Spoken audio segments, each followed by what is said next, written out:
reflection. So, you have a bare area of the liver, right? Bare area.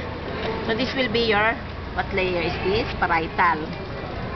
Okay, visceral. And then, what happens?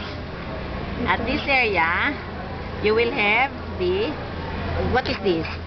Liver. Liver, stomach, transverse colon, Small intestine. small intestine.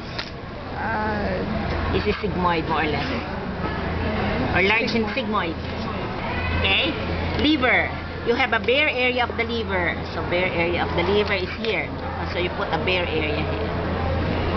A big Okay. siya na bare area. Okay? Oh, more or less. Kasi, contra sagittal eh.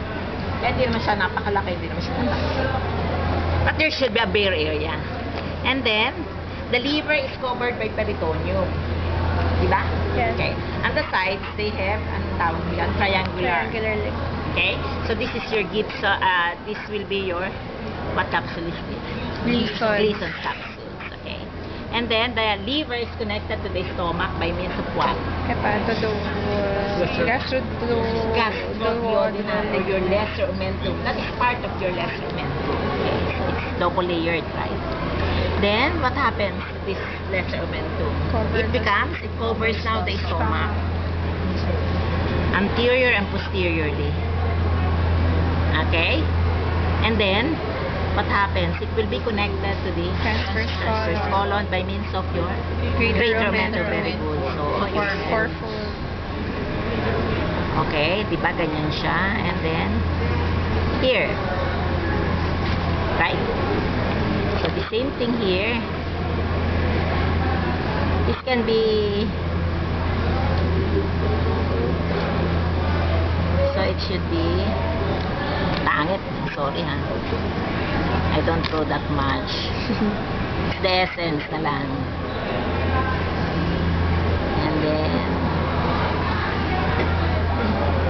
And then it covers anterior and posterior to the transverse colon, and then attaches to the posterior abdominal wall anterior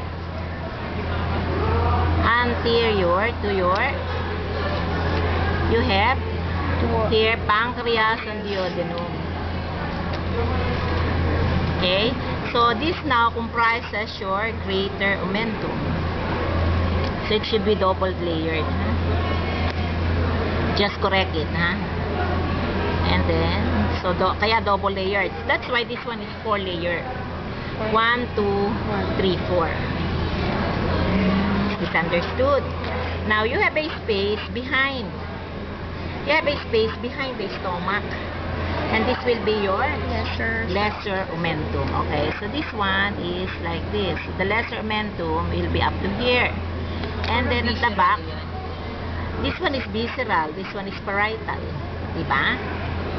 Okay, so this one will be shaded. If you will be asked to shade the lesser omentum.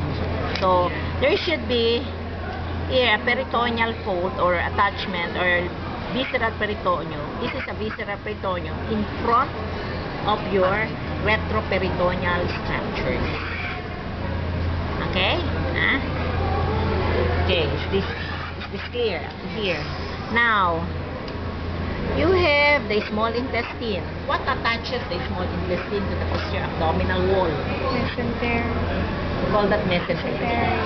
So, the mesentery will be enclosed. It will be enclosed. The small intestine will be enclosed by the mesentery, and then this will be attached to the posterior abdominal wall, more or less at the level of LV2, diba? Ano ba to? Lumbar ba yan? Ang taas ng lumbar, no? Kasi the lumbar should be here, more or less at the level of LV2.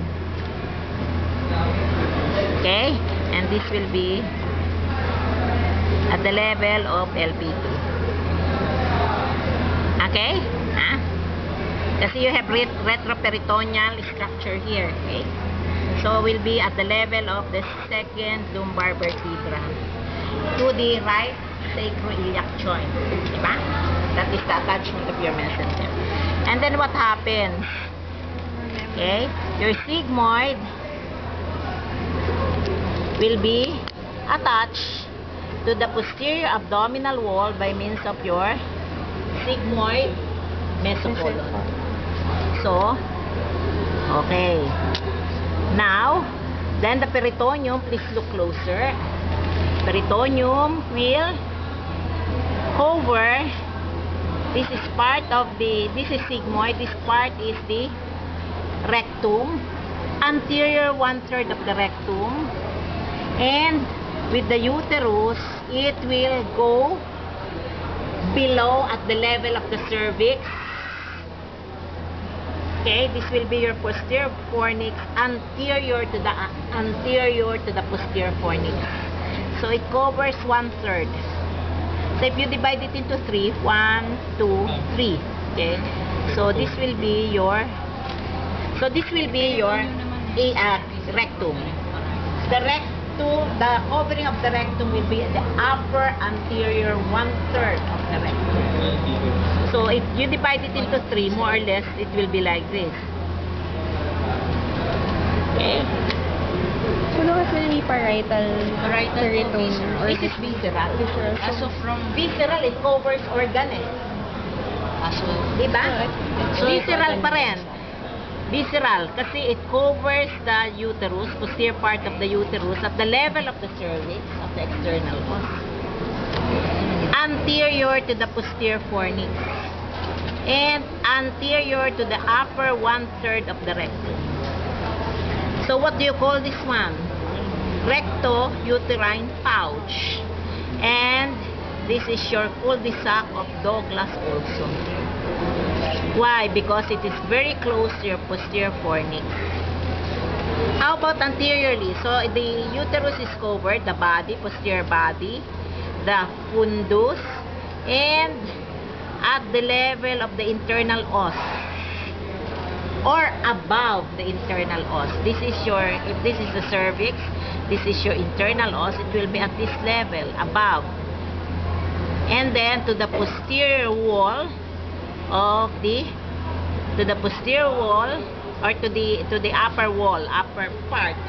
The posterior is not covered by the urinary bladder, the upper part of the urinary bladder.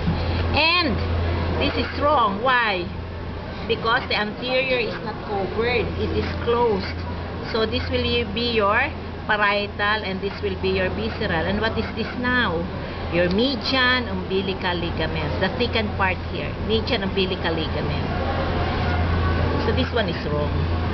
So, hanggang dito lang po They yung can see your close. No, it should be here, above.